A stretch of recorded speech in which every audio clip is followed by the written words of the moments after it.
Assalamualaikum warahmatullahi wabarakatuh. Bertemu lagi di pembelajaran tematik.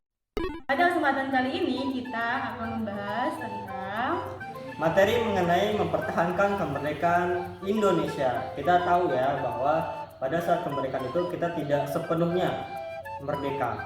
Tapi bagaimana ceritanya, disimak terus ya. dan tentang bentuk tubuh bagian pada hewan. Nah, baik, untuk pembelajaran IPA-nya nanti akan ada di channel YouTube-nya Bu Alda. Nanti deskripsi ada di bawah sini ya. Nama channelnya jangan lupa di like, komen, dan subscribe.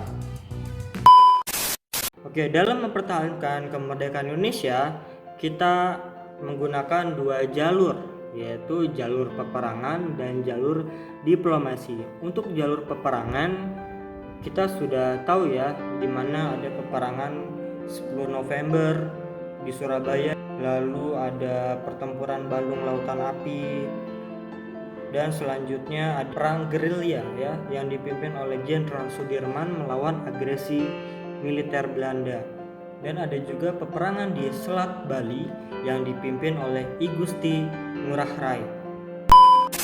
Di luar dari peperangan, ada juga kita mempertahankan negara Indonesia ini dari segi diplomasi. Nah, maka dari itulah adanya perundingan-perundingan ya, yang kita tahu ada perundingan Renville, perundingan Linggarjati, lalu sampai ada konferensi meja bundar.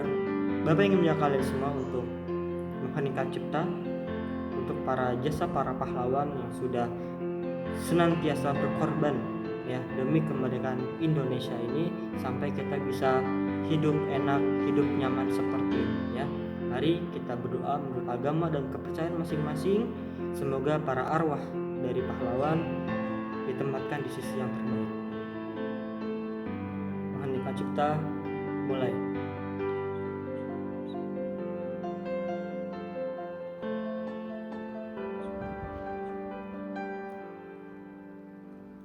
Selesai.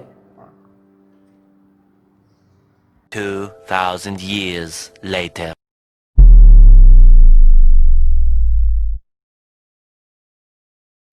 Tanggal 15 September 1945, tentara Inggris mendarat di Jakarta, kemudian mendarat di Surabaya pada 25 Oktober 1945.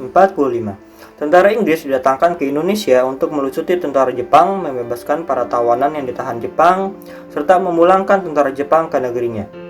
Tetapi tentara Inggris juga membawa misi mengembalikan Indonesia kepada pemerintah Belanda sebagai jajahannya. Itulah yang meledakkan kemarahan rakyat Indonesia di mana-mana.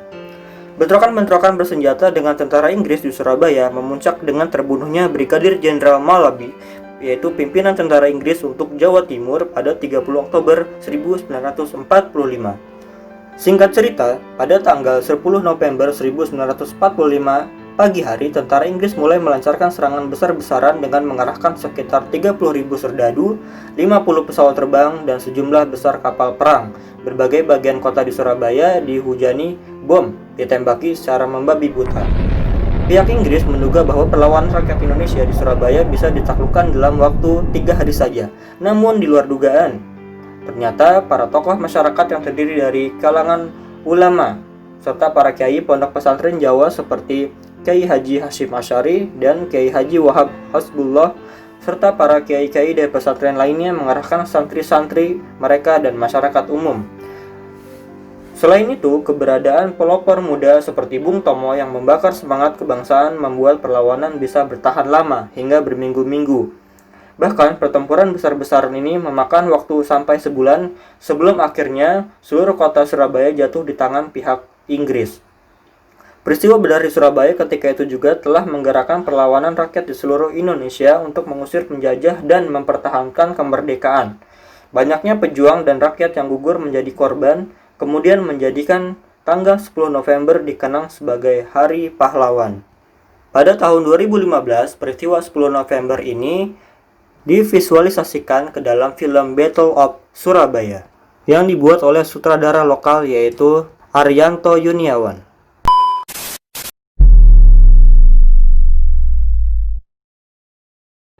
Pada bulan Oktober 1945, tentara sekutu memasuki kota Bandung. Ketika itu, para pejuang Bandung sedang melakukan pemindahan kekuasaan dan merebut senjata dan peralatan dari tentara Jepang.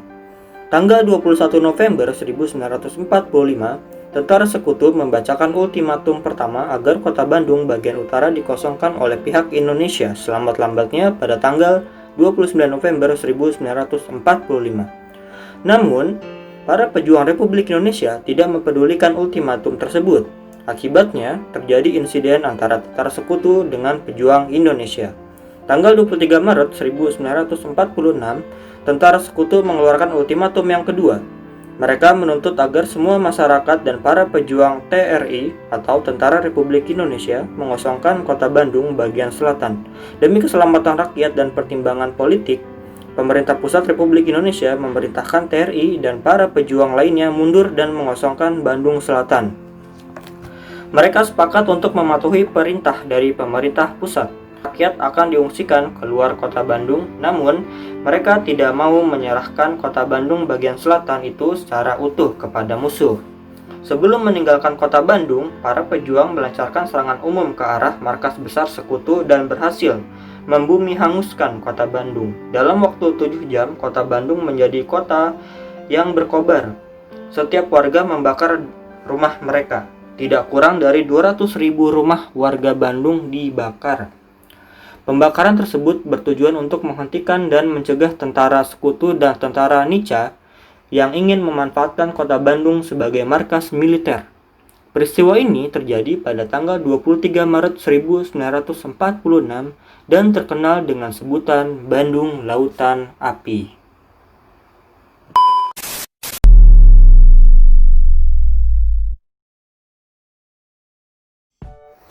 Perjuangan mempertahankan kemerdekaan melalui jalur diplomasi. Yang pertama yaitu melalui perundingan Linggarjati, terjadi pada tanggal 10 sampai 15 November 1946 di Linggarjati, Cirebon, Jawa Barat. Dengan hasil salah satunya adalah Belanda mengakui secara de facto Republik Indonesia sebagai wilayah kekuasaan yang meliputi Sumatera, Jawa, dan Madura. Belanda harus meninggalkan wilayah de facto paling lambat 1 Januari 1949, ditambah dengan Republik Indonesia dan Belanda akan bekerja sama dalam membentuk negara Indonesia Serikat dengan nama Republik Indonesia Serikat, yang salah satu bagiannya adalah Republik Indonesia. Yang kedua, perundingan Renville dilaksanakan pada tanggal 8 Desember 1947 di Jakarta di atas kapal Renville milik Amerika Serikat. Dengan hasilnya, salah satunya adalah Belanda tetap berdaulat atas seluruh wilayah Indonesia sampai kedaulatan Indonesia diserahkan kepada Republik Indonesia Serikat yang segera terbentuk.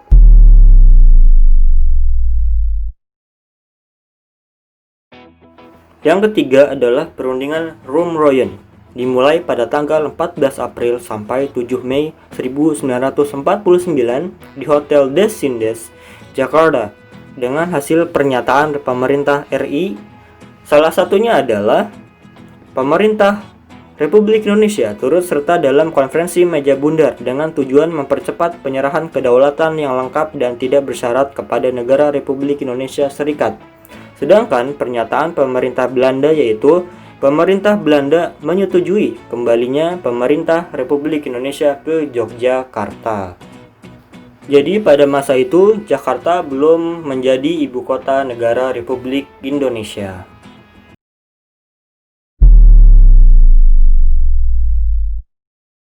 Yang keempat, Konferensi Inter-Indonesia dilaksanakan pada tanggal 19 sampai 22 Juli 1949 di Yogyakarta dengan hasil salah satunya adalah Republik Indonesia Serikat akan dikepalai oleh presiden yang dipilih oleh negara-negara bagian Republik Indonesia dan Badan Permusyawaratan Federal.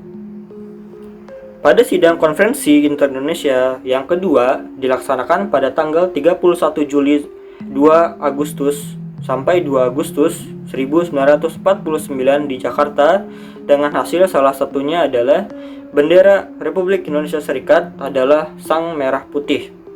Lalu diiringi dengan lagu kebangsaan Indonesia adalah Indonesia Raya.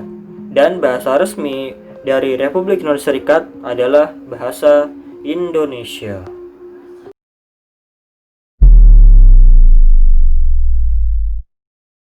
Yang terakhir adalah Konferensi Meja Bundar atau yang biasa disingkat dengan KMB, berlangsung pada tanggal 23 Agustus sampai 2 Mei 1949 di Den Haag, Belanda, dengan hasil yaitu yang pertama, Belanda mengakui Republik Indonesia Serikat atau RIS sebagai negara merdeka dan berdaulat. Yang kedua, pelaksanaan penyerahan kedaulatan akan dilaksanakan pada tanggal 30 Desember 1949. Dan yang ketiga adalah masalah Irian Barat akan dirundingkan lagi dalam waktu 1 tahun setelah pengakuan kedaulatan Republik Indonesia Serikat.